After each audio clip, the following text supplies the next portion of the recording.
kepada Bapak Haji Manani untuk memberikan kultum waktu dan tempat. Kami persilakan.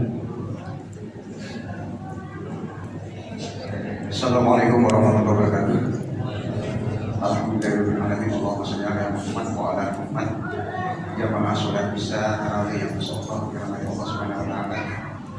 Selalu kita bersyukur kepada Allah Subhanahu wa taala atas segala limpahan rahmatnya pada kita semua, sehingga pada malam hari ini kita digerakkan hati kita untuk melangkahkan kaki untuk sama-sama melaksanakan sholat isya dan tarawih dalam berjamaah di malam yang ke-11 ini.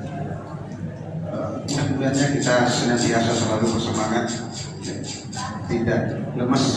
Syaratnya satu, pada saat buka jangan terlalu banyak makannya. Jadi kalau kita makan terlalu banyak, maka nanti dampaknya ngantuk dan malas untuk ibadah. Bapak Ibu, jamaah sholat tarawih dan isya yang Allah, dalam sebuah hadis disebutkan bahwasanya Rasulullah itu akan menyampaikan tausiah naik ke mimbar ketika melangkahi anak tangga yang pertama, melangkahi anak tangga yang kedua, kemudian melangkahi anak tangga yang ketiga. Rasulullah itu menyebut amin. Kemudian selesai Rasulullah itu menyampaikan tausiahnya, sahabat bertanya, ya Rasulullah, kami tadi semuanya mendengar engkau menyebut amin, kenapa demikian? Lalu Rasulullah itu, apa kata Rasulullah? Tadi malaikat Jibril itu, saya bertemu dengan malaikat Jibril, lalu dia berbisik kepada aku. Apa kata malaikat Jibril? Yang pertama, pada saat anak tangga yang pertama, kata malaikat Jibril, celakalah bagi orang yang mendapati bulan Ramadan tetapi dosanya tidak diampuni. Maka kata Rasulullah, aku mengaminkan. Kemudian pada amin yang kedua, kata Rasulullah, malaikat Jibril berbisik kepada aku, celakalah orang-orang yang mendapati kedua orang tuanya atau salah satu di antaranya tetapi tidak mampu untuk mengantarkan dia masuk ke dalam surga. Kemudian amin yang ketiga, kata Rasulullah itu, ya, pada saat naik tangga yang ketiga, malaikat Jibril itu berbisik kepada aku. Apa kata malaikat Jibril? Celakalah bagi orang-orang yang disebut namaku, kata Rasulullah itu, tetapi dia tidak berselawat kepada aku. Jadi pesan apa yang disampaikan dari hadis ini? Yang pesan yang disampaikan dari hadis ini adalah betapa Allah itu memuliakan. Yang pertama memuliakan bulan Ramadan, yang kedua memuliakan kedua orang tua, kemudian yang ketiga adalah memuliakan Rasulullah SAW. Jadi oleh karena itu, singkat saja nih tausiahnya. Yang pertama itu adalah bagaimana kita memuliakan bulan Ramadan. Jadi sebagaimana yang sudah disampaikan oleh penceramah sebelumnya, kutub sebelumnya, cara kita memuliakan Ramadan itu adalah dengan menjalankan ibadah puasa, ya, dengan sebaik-baik beribadah puasa. Kata Rasulullah itu dalam hadisnya, barang siapa yang melaksanakan ibadah puasa karena iman dan mengharap kepada Allah Subhanahu wa taala, maka dosanya tahun yang lalu dihapuskan oleh Allah Subhanahu wa taala. Yang kedua, bagaimana caranya kita memuliakan bulan Ramadan? Adalah dengan menegakkan menjalankan qiyamul lail. Sama juga hadisnya dari Tirmidzi juga.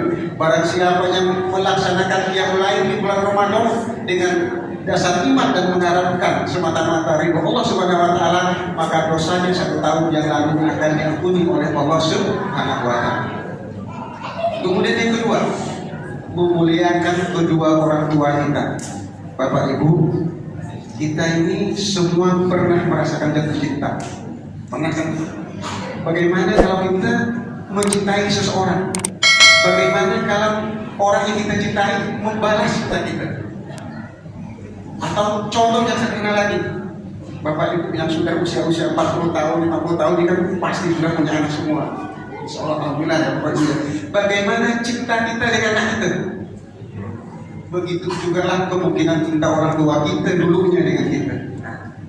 Maka cinta dari orang tua kita itu harus kita balas. Bagaimana caranya? Caranya adalah dengan merawat kedua orang tua kita dengan sebaik-baiknya. Merawat kedua orang tua kita itu berbakti kepada kedua orang tua kita itu dengan merawat mereka, insya Allah akan berbalas keluasan surga dan keluasan rezeki. Apalagi misalnya kita ini mendapatkan kedua orang tua kita uzur sakit, maka kata Rasulullah, barang siapa yang merawat orang tuanya ketika sakit dengan ikhlas, maka dapat 3 pahala sekaligus. Pahala jihad, bisa dibilang pahala umroh dan pahala haji. Jadi beruntung sekali kita kalau kita mendapati orang tua kita lagi sakit, ya, lagi sakit, kita merawatnya dengan ikhlas, maka insya Allah pahalanya luar biasa. Itu bagi orang tua kita yang masih hidup. Lalu bagaimana dengan orang tua kita yang sudah meninggal? Maka amalan utamanya ini, di antara amalan-amalan yang disebutkan Rasulullah itu adalah bersedekah atas nama orang tua. Jadi saya juga Bapak Ibu ya, membayangkan sebuah Al-Quran itu ya. Jadi orang ketika mati apa? Ketika orang mati maka apa katanya? Dia ingin dihidupkan kembali, minta agar ditunda kematian. Dia ingin bersedekah. Berarti orang tua kita itu yang meninggal juga begitu juga dia. Ingin juga dia dihidupkan kembali dan dia ingin bersedekah, tapi dia tidak bisa. Atau bagaimana caranya? Kita ganti niatnya. Ya, jadi keinginan orang tua kita yang tadi meninggal, ya, yang kepingin bersedekah, kita laksanakan keinginan. Insya Allah bersedekah atas nama kedua orang tua yang setelah wafat itu berlipat ganda.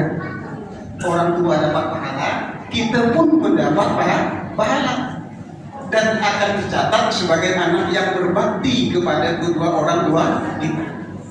Kemudian yang ketiga terakhir, memuliakan Rasulullah SAW. Bagaimana caranya Bapak Ibu? Caranya adalah dengan memperbanyak bacaan salawat kepada Rasulullah SAW. Amal ibadah kalau saya itu yang paling mudah itu adalah membaca salawat. Tidak terikat waktu, tidak terikat keadaan, tidak terikat tempat. Di mana saja bisa kita baca salawat kepada Nabi. Dalam situasi apapun bisa kita kepada Rasulullah. Pergi ke kantor, pergi ke pasar, insya Allah akan diterima oleh Allah Subhanahu Wa Taala. Ibadah yang tidak bakalan ditolak oleh Allah itu adalah selawat kepada Rasulullah. Apakah kita khusyuk atau tidak khusyuk ketika kita membacakan selawat kepada Rasulullah, tetap akan diterima oleh Allah Subhanahu Wa Taala. Itulah keutamaan dari kita banyak membaca selawat kepada Rasulullah SAW. Bapak Ibu jamaah sholat Isya tarawih yang dimuliakan oleh Allah Subhanahu Wa Taala, demikian untuk singkat yang dapat saya sampaikan. Semoga bermanfaat. Wassalamualaikum warahmatullahi wabarakatuh.